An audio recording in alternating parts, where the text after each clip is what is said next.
Okay, welcome to the Autumn Pasture Management Workshop.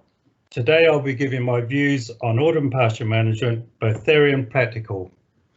By the time we get to September, the bulk of the grazing season should be done. Most of the production for the year should be achieved, and the decisions that are made during the autumn period will have a direct effect on grass availability and quality the following spring. In other words, to get the most out of the 2022 grazing season, planning needs to start now. And just a few key points going forward. Fields that are going to be grazed first in the spring need to be closed off first.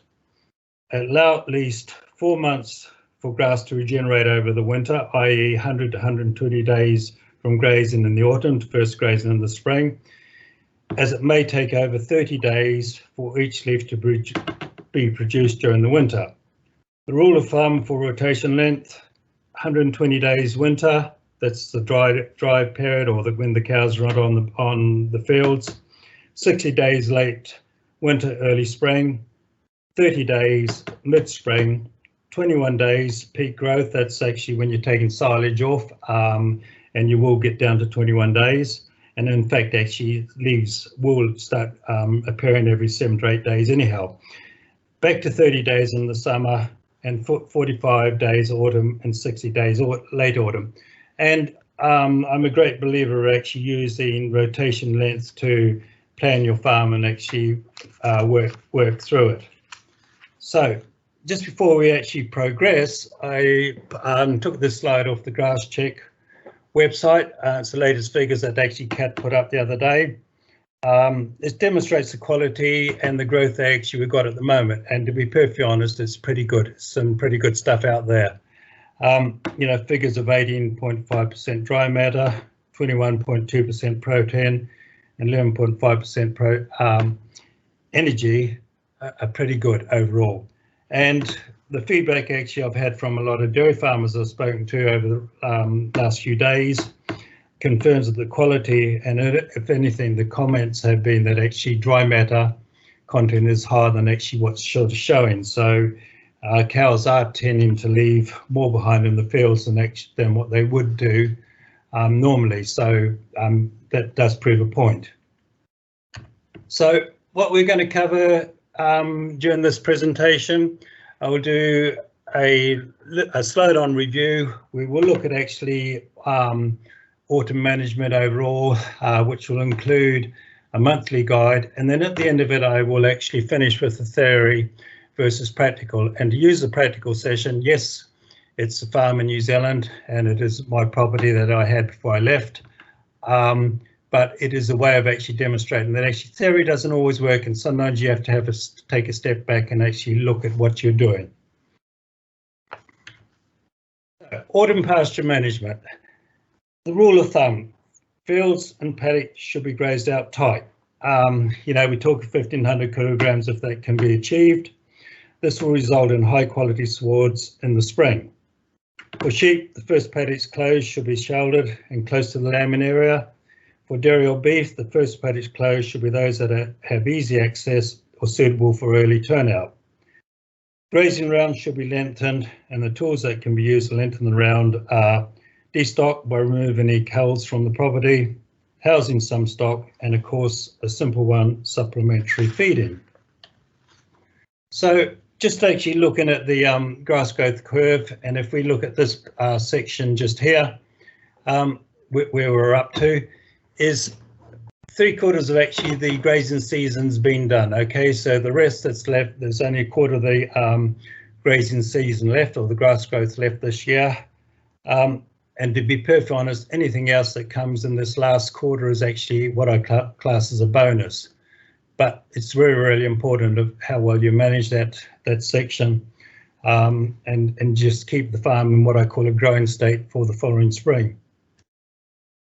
And if we look at this slide here, this applies probably a little bit more to spring calving herds and everything, but one of the key points here is actually how you can move some of the feed at this end of this grazing curve to this part of the grazing curve.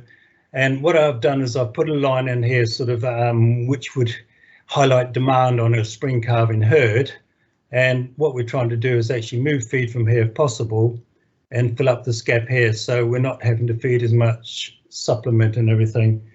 And you know, so that's really a common management for spring calving herd. And also, actually, you would have heard of the just-in-time management practice adopted by a lot of businesses. Well, to be perfectly honest, that applies to, in my opinion, to a lot of dairy farms, or actually not dairy farms, but farms overall. So the definition of just-in-time is it's an inventory system and as a management strategy that aligns raw material orders from suppliers and basically raw material and the farmers, of course, is the grass, directly with the production schedules. And in farming terms, the production schedule is the milk or meat or the wool that actually lambs produce. Companies employ this inventory strategy to increase efficiency and decrease waste by receiving goods only as they need them for the production process, which reduces inventory costs. This method requires producers to forecast demand accurately. Yes, that is management speak, and yes, actually, just in time is used in a lot of business. But when you think about it, farmers use exactly the same thing, and it's actually been a strategy that's been used for years.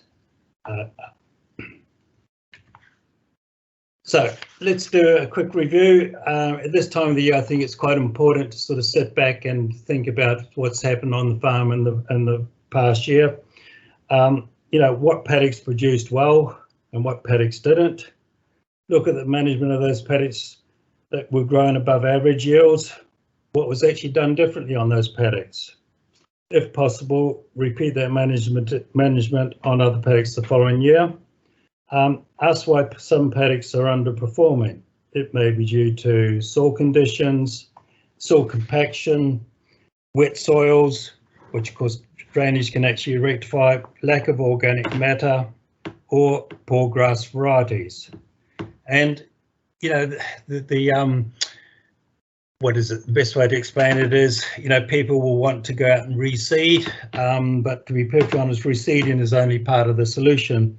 If you don't address the problem or the root cause of actually why areas not growing well, then reseeding won't be cost effective in the long term. So, you know, it's just sort of one of those things is if there's an issue there, what is the issue? And then what is the solution to actually make this work in the future? Paddocks that one thing, management tool that could be used in the autumn is paddocks that are potential for spring reseed can be grazed strategically as sacrifice paddocks. So basically graze right out hard. And then as soon as it can be reseeded in the spring, you get out there and you put the new grass seed in. So August, so we'll now look at monthly targets. And yes, I know we're in September, but I sort of thought the best time to do this would be once we get to this time of the month when people are actually really seriously thinking about the autumn management. So keep in mind that actually these slides are actually a guide, so these monthly slides, and all farms are different from type of stock calving pattern or lambing pattern and soil type. So in August there's an aim to tidy up paddocks if the grass has got away from you by closing up for surplus silage. Close up for surplus silage, graze and cut paddocks to target residuals of 1500. So, you know, any paddocks that are ahead of the grazing curve, ahead of you, the key is in August to take them out if you can and get them back into that grazing round. Rotation net should be around 30 days by the end of August. And for those who want a planner, there's an autumn grazing rotation planner with a guide on how to use it on the ADH website. And you know, some farmers like to use that, and that's fine.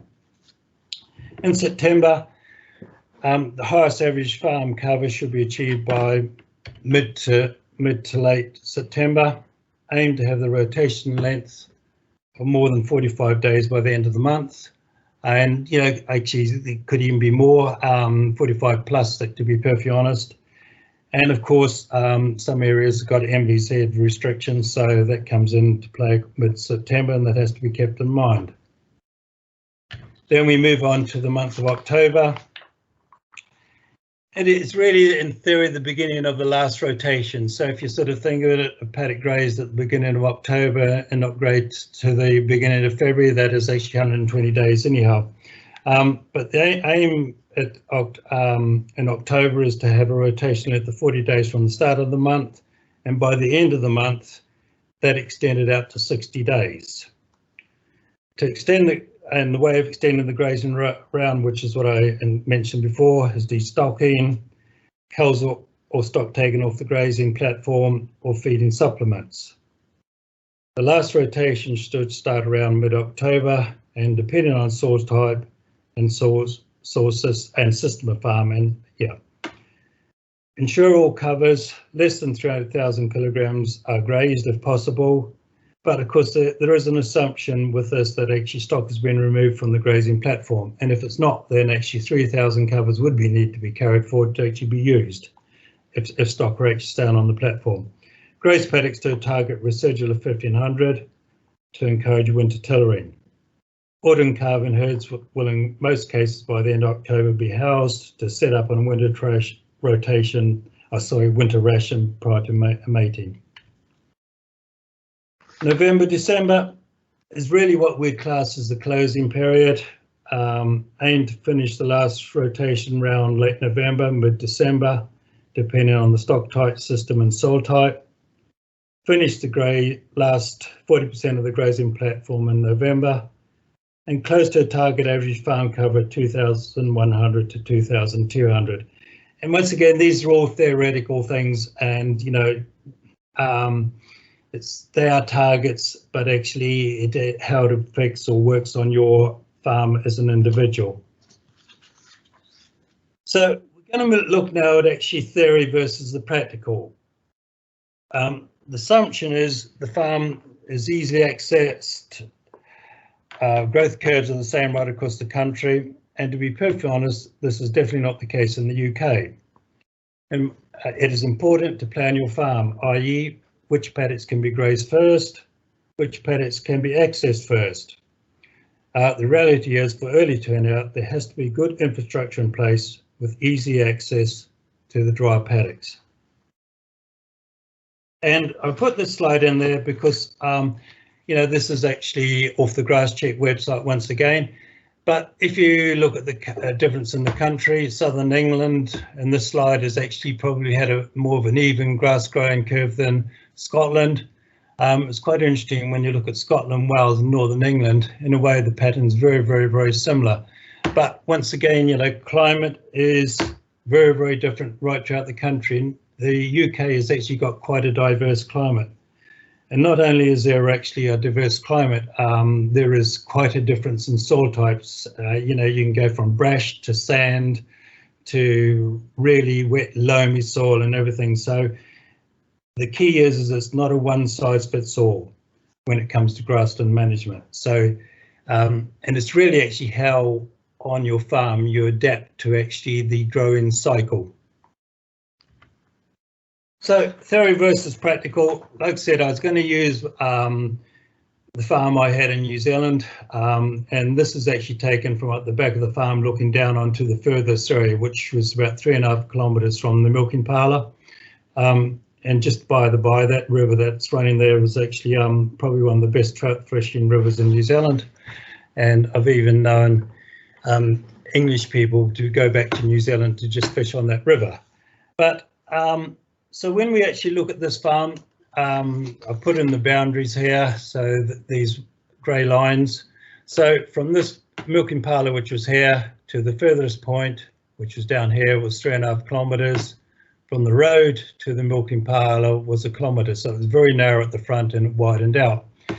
And there's no way on this earth that actually at calving time we were going to be calving up in this area or even grazing these paddocks. So how did we apply it? Actually, I've got one other thing to add to it. The farm was actually 1,200 feet above sea level, and we had temperatures down to more of 4 or 5 degrees, minus 4 or 5 degrees overnight. So not quite as harsh as England, but we had some harsh weather conditions there. Okay.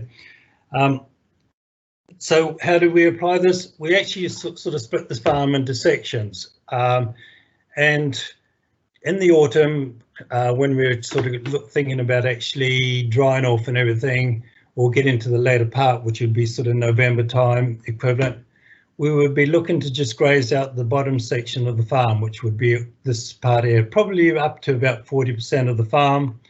The next 20%, which would be this sort of area here, we would actually build up covers. They would actually have the highest covers, 3,000 kilograms of dry matter. And over here would actually be the lower covers, which we would actually have the later cows calving. So basically we would just sort of move in, grazing this area up because actually we wanted to calve here. We wanted to bring cows back to this area. We wanted actually ease of access at calving time, and really to make just life simple. And that's what it's really about. So, you know, we can sort of, I can sit here and actually sort of say, well, you know, you need to target this by this date. We need to have that covered by that date. It's not about that. It's actually sitting back, looking at your farm and deciding what is the best way to manage your farm. And also actually the other key here, as far as I'm concerned, is actually make life easy for you, because that's what it's about. Now, one of the things we did do in this area is we did a major feed budget. So we're talking about November equivalent. We'd actually, we were walking the farm regularly now, but we'd walk the whole farm. We'd look at the feed budget. And part of the feed budget is we'd also work out the growth rates between and the day we did the feed budget and right up to the 4th week of calving. We would actually look at the supplements we had on hand. Then also, depending on the budget, any purchase feed we were going to bring in. And then once we looked at actually that side of the equation, we'd then put on the demand from that day forward, right through the when the cows are dried off, right through to the 4th week of calving. And by doing that big equation, it actually told me what day we would dry off, or was the ideal to dry off. And depending on the year and the season and the way the grass was growing and the covers available, that could be anything up to 10 days difference. So, you know, it was a budget that was worth doing. It was probably the major budget I ever did every year. Some key points. The main thing at this time of the year is to maximise the grazing platform for the following spring. Identify what during the past year worked well and what didn't, you know, and what can be changed. Identify areas for improvement. Identify what pasture management could be done different. Identify poor performing pastures. Look at the turnout dates. Could they be changed? Could they be moved forward? Should they be moved back? And also the closing dates, what worked well and what didn't work well. So, you know, those are the key things. So more key points. Most importantly, set the farm up. And other thing is I believe actually all farms should actually have some sort of template in place. And over the years, I've dealt with a farm up in Gloucestershire, and they set a farm up as now, a template up, which is some like 50 years ago, and they stick to that template year in, year out. They know their calving date, they know their mating date, they know the date they're bringing the cows in. This is an autumn calving herd, and they've got something that works, and it works well. It is actually put up on the wall in the building. All the staff knows actually what the targets are, and it is a part of the overall business. So, you know, if you're going to do a template, it is actually worth taking time to liaise with other business partners, be it family, staff, and just put it in place. But just keep in mind that actually the template you do today for next year or whatever it is will need adjusting until you actually get the ideal scenario. But I think it's quite an important thing. But what I will say, once in place and once you've actually got that template, don't tinker with it. It is actually what you should be actually aiming for. There is another saying that I have: if it's easier, it will get done, and if it's difficult, it will be left. Just the last slide. I mean, there's different strokes for different folks. You know, that's an American saying, but to be perfectly honest, when you think of it, not all farms are the same. Soil type varies, topography varies, climate, you know, as we saw by the slide of actually the different growth rates throughout the country varies. Not all systems are the same, and you know, the UK is actually quite diverse compared to, if you look at New Zealand and everything. You know, there's dairy only units, there's dairy and beef units, there's dairy beef sheep units, there's beef sheep, dairy beef, and the list goes on. You know, we could highlight it, and of course there's some have got arable beside it as well. So really at the end of the day, it is, as I go back to, it's not a one size fit all. Different strokes for different folks, or different strokes for different farms, whatever way you look at it. And if you can think about it, everything that you see out there, which actually these monthly figures are a guide, but it's worth taking time to put a plan in place to plan for your next spring and make the farm work for you, your staff, and then actually everything will be much easier. Okay, thank you very much. I think that pretty much covers it.